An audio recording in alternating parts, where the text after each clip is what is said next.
अस्सलामुअलैकुम viewers. South Africa को ODI और टी20 सीरीज़ में डिफीट देने के बाद पाकिस्तान की जो नेक्स्ट असाइनमेंट है उसमें जो पहले ओडीआई सीरीज़ पाकिस्तान ने खेलनी है वो श्रीलंका से खेलनी है। तो आज की वीडियो में मैं आपके सामने ये रीज़न रखूंगा कि मुझे क्यों लगता है कि जो श्रीलंका है वो पाकिस्तान के लिए इतना ईजी टारगेट नहीं होगा जिस तरीके से पाकिस्तान ने साउथ अफ्रीका को डिफीट दी। तो उसकी लॉजिक आपके सामने रखेंगे और पाकिस्तान ने जो ट्राई नेशन सीरीज़ यानी कि टी20 की जो होनी है उसका जो स्क्वाड है उसके अंदर कुछ चेंजिंग्स की हैं वो भी आपके सामने रखेंगे। अगर सबसे पहले बात कर लीजिए पाकिस्तान और श्रीलंका के होने वाले ओडीआई मैच के बारे में, ये पिंडी में खेला जाएगा और इसी तरीके से पाकिस्तानी वक्त के मुताबिक दोपहर 3 बजे मैच शुरू होगा। तो अगर दोनों टीम्स को देखा जाए, जो स्क्वाड अनाउंस किए गए हैं उसमें अगर आप देखेंगे पाकिस्तान के पास जो स्क्वाड है उसमें पाकिस्तान के जो टॉप ऑर्डर में लड़के खेलेंगे वो ज़ाहिर है साइम अयूब है, फ़खर जमान है, बाबर आजम है, सलमान अली आगा है, मोहम्मद रिजवान है, इसके अलावा हुसैन तलत है, फ़हीम अशरफ है, मोहम्मद नवाज़ है।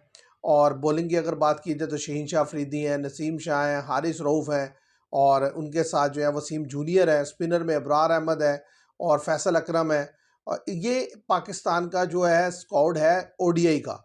असल चीज़ क्या है कि पाकिस्तान का स्क्वाड जो साउथ अफ्रीका के खिलाफ खेला, यहाँ खेला, वो मोर और लेस सेम ही है। लेकिन जो बड़ी चीज़ ये है कि मैं क्यों कह रहा हूँ कि श्रीलंका इतना आसान टारगेट नहीं होगा, वो मैं आपके सामने ज़रा श्रीलंका का स्क्वाड रख देता हूँ तो उससे आपको अंदाज़ा होगा। देखिए, चरिता असलांका जो है वो श्रीलंका के काफ़ी लंबे अरसे से कैप्टन चले चले आ रहे हैं और वो ही कप्तान होंगे श्रीलंका के। और अच्छे लेफ्ट हैंडेड बैट्समैन हैं, 40 के राउंड उनकी एवरेज है ओडीआई में। उनके साथ अगर आप देखें तो निसांका, प्रथम निसांका, मैं समझता हूँ इस वक्त रिसेंटली श्रीलंका के क्या वैसे भी ज़बरदस्त प्लेयर्स अगर ओपनिंग में देखने हैं तो आप निसांका को देखें।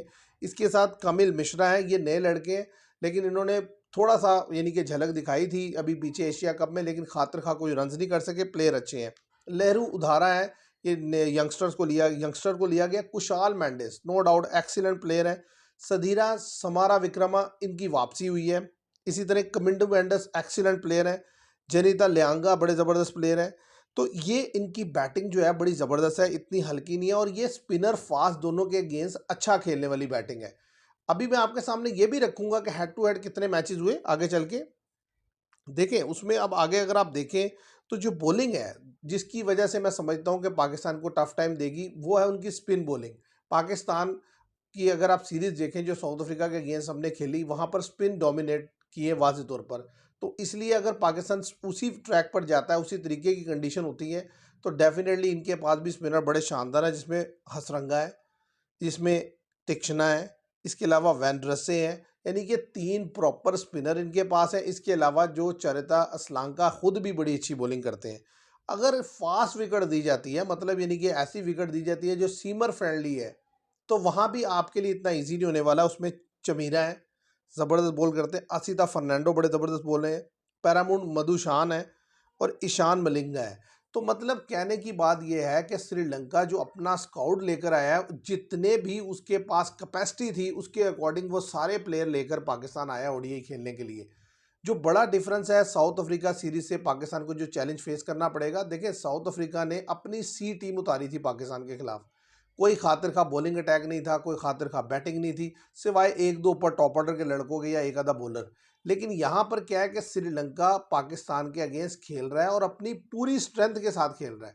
तो पाकिस्तान अगर इन्हें डिफीट देता है तो मैं समझता हूँ एक बड़ी वैल्यूएबल डिफीट होगी। नो डाउट कि प्रीवियसली अगर आप ट्रैक रिकॉर्ड देखें तो पाकिस्तान का श्रीलंका के खिलाफ एक मेजर यानी कि आप बर्तरी आप अगर नज़र डाल लें, 157 मैचेस में से 93 मैचेस पाकिस्तान ने जीते हैं और 59 श्रीलंका ने जीते हैं। और जो लास्ट 3 बायलैटरल सीरीज हैं वो तीनों की तीनों पाकिस्तान ने जीती हैं। इवन के जो लास्ट के ओडीआई मैचेस हैं वो भी पाकिस्तान ने जीते हैं। लेकिन असल चीज़ क्या है कि पाकिस्तान और श्रीलंका का कोई ओडीआई 2023 के बाद से अब तक हुआ ही नहीं है। तो इस वजह से यह है कि 2 साल गुजर गए हैं और इस 2 साल में श्रीलंका ने कुछ ना कुछ अपने आप को इम्प्रूव किया है। तो इस लिहाज से मुझे लगता है एक अच्छा मैच देखने को मिलेगा और इन प्लेइंग कंडीशन में ये दोनों टीम्स एक दूसरे को समझती भी हैं और इन दोनों की स्ट्रेंथ भी एक जैसी है और वीकनेस भी तकरीबन एक जैसी है। पाकिस्तान जिस तरीके से स्पिनर के अगेंस्ट फंस सकता है, श्रीलंका भी फंस सकता है और दोनों के पास अच्छे स्पिनर हैं। इसी तरीके से फास्ट बॉलिंग है। तो एक अच्छा मैच देखने को मिलेगा क्योंकि दोनों अपनी पूरी स्ट्रेंथ के साथ जाएंगे, साउथ अफ्रीका वाला हिसाब नहीं होगा। और दोनों की तरफ से मैं समझता हूँ जो की प्लेयर होंगे, जैसे श्रीलंका की बॉलिंग में हसरंगा नो डाउट की प्लेयर होंगे और इसके साथ साथ आप देखें तो चमीरा फास्ट बॉलिंग में। पाकिस्तान की तरफ से जो की प्लेयर होंगे वो अबरार अहमद होंगे, मोहम्मद नवाज बॉलिंग में और साथ ही शहीन शाह अफरीदी बॉलिंग में होंगे। बैटिंग में पाकिस्तान के लिए जो इंपॉर्टेंट रहेंगे साइम अयूब इस टाइम फॉर्म में चल रहे हैं और बाबर आजम के ऊपर बड़ी रिस्पॉन्सिबिलिटी होगी। इसके साथ साथ आप देखें तो जो श्रीलंका है, श्रीलंका के जो टॉप ऑर्डर के मैंने बल्लेबाज गिनवाए हैं आपको, उसमें कुशाल मेंडिस, प्रथम निसांका, ये असलांका, ये इनके ऊपर बड़ा इंपॉर्टेंट ये रोल प्ले करेंगे और बड़े ज़बरदस्त प्लेयर हैं। अब मैं आपके सामने रखना चाहूँगा कि टी20 का जो स्क्वाड अनाउंस किया पाकिस्तान ने ट्राई नेशन सीरीज़ के लिए, उसके अंदर जो चेंज किया है, देखिए प्रीवियसली जब पाकिस्तान ने टी20 का स्क्वाड अनाउंस किया था, ये जो अभी मैचेस खेले पाकिस्तान ने साउथ अफ्रीका के अगेंस्ट 3 और ट्राई नेशन सीरीज़ के लिए, तो इसमें से फ़खर जमान को उन्होंने आउट किया हुआ था। फ़खर जमान इसका हिस्सा नहीं थे और ये डिस्कशन आ रही थी कि बाबर आजम और फ़खर जमान में से एक ही जो है वो टी20 का हिस्सा होंगे।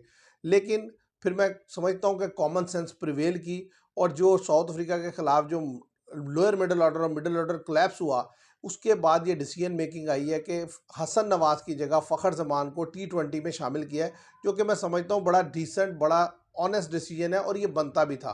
क्योंकि आप देखें कि फ़खर जमान एशिया कप में अगर साहिबजादा फरहान के बाद किसी लड़के ने थोड़ा बहुत रन्स किया है तो वो फ़खर जमान ही है और फ़खर जमान की जो गेम है वो है ही टी20 की। आप उनको ऊपर नंबरों पे भी खिला सकते हैं, आप उनको मिडल में भी खिला सकते हैं, ये आपके ऊपर डिपेंड करता है।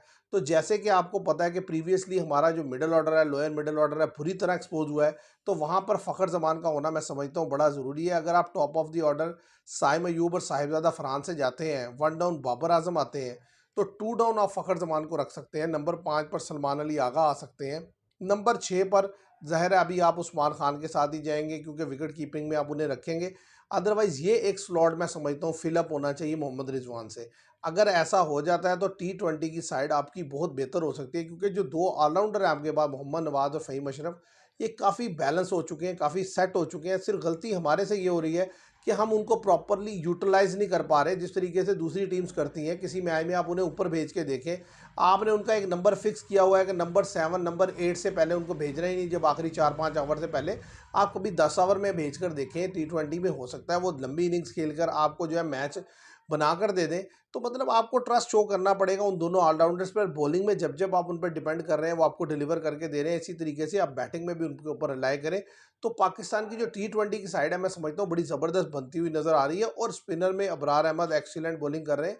फैसल अकरम एक अच्छे स्पिनर हैं, उनको अभी मौका नहीं मिल रहा, उनको भी मौका मिलना चाहिए। तो उससे पाकिस्तान का जो बेंच स्ट्रेंथ है मज़ीद बेहतर होगी। तो मुझे लगता है कि एक अच्छा ओडीआई होने वाला है दोनों टीम्स के दरमियान। नो डाउट कि प्रीवियसली पाकिस्तान का ट्रैक रिकॉर्ड बहुत शानदार है, लेकिन फिर भी मैं समझता हूँ कि पाकिस्तान और श्रीलंका का जो मैच होगा 50-50 है।